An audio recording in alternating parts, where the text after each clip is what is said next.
Hi everyone, my name is James Cummings and today I'm here with one of the pioneers of the trance scene and a legend of the electronic music world, Paul Van Dyk. Paul is a Grammy-nominated producer and DJ who, since bursting onto the scene in 1994 with his chart-topping hit For an Angel, has gone on to sell over 3 million records and continues to tour internationally, bringing his genre-defying, unique blend of electronic music to audiences worldwide. 2022 has seen a number of new releases for Paul in advance of his 11th studio album, including a collaboration with Raphael Osmo entitled Two Rivers. He first visited Malta in 1999 and has returned regularly ever since, most recently performing on Saturday the 30th of July at the Monte Kristo Estate.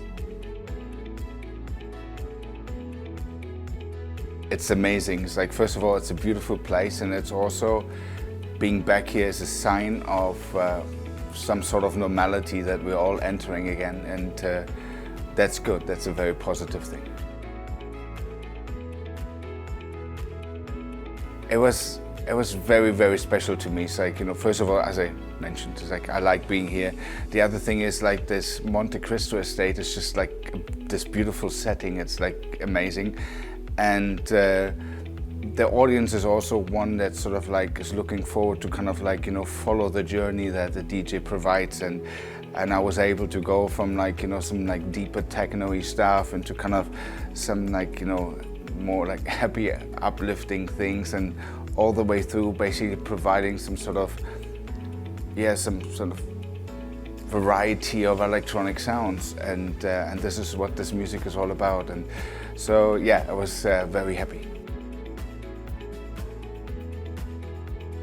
I think you have to look back at the time when all that happened. It's like electronic music wasn't all over the place like it is now. We had to kind of like search for it. It wasn't on the radio or anything like this.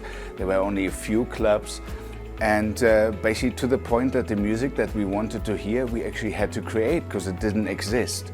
And this is how all those genres started to kind of like emerge.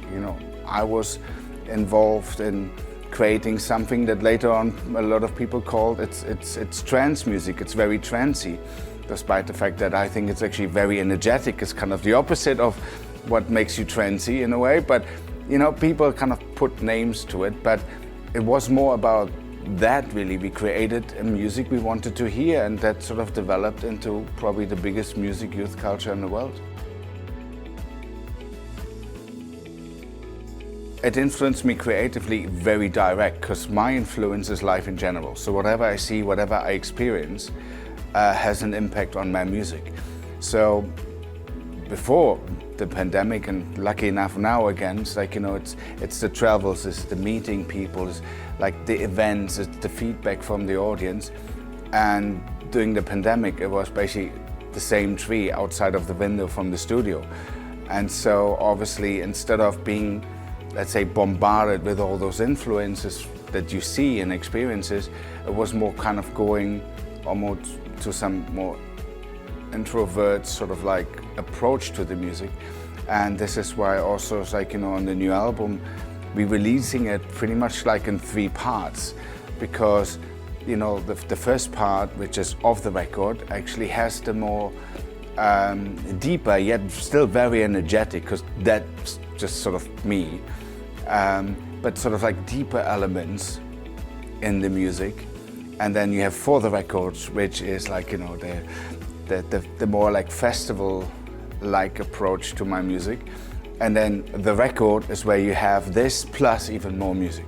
So it was a very like creatively challenging time, but it was also like, I know like some of my colleagues, they say, oh, it was so great, we could finally relax, we were not on tour. It wasn't like this for me at all, because I'm not just responsible for myself, but also for the whole team in regards to kind of what's going on. And so it was a constant, let's say, mental drain in regards to how are things going to be, how are things going to develop, and what's going to happen in a year or two. Because obviously at the beginning we didn't know what's actually going to happen at all. And especially in Germany, it was almost like a lockdown mayhem. It's like everything's like, there was a point we were not even allowed to go out on the street after 10 o'clock. So it was just like very drastic measures. And for someone who grew up in East Germany and then sort of, you know, really, I very cherish and celebrate freedom and the possibility to speak, the possibility to sort of say what you think, the possibility of basically like it should be in a healthy democratic society. And suddenly everything was very, very restricted. I understand to protect vulnerable groups, but there were also a lot of measurements, especially in Germany, that simply didn't make any sense and that didn't have any positive impact on whatever was going on with the virus and proven, you know, because like, you know, there were shows, an example, that happened that were actually guided by the WHO. And it was very clear, it is not a spreader event. Nobody there actually anyhow contained the virus. So I think a lot of things at the time were, I think challenging is a good word, but they were for everyone, so, you know, who am I to complain?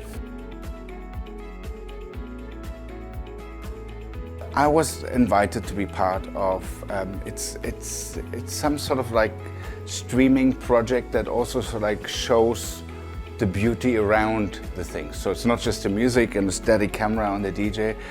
And obviously the beautiful setting of Malta it had to be done, and I was very, very happy that I was asked to participate in this. And I saw already a little bit of the footage and it looks really, really cool.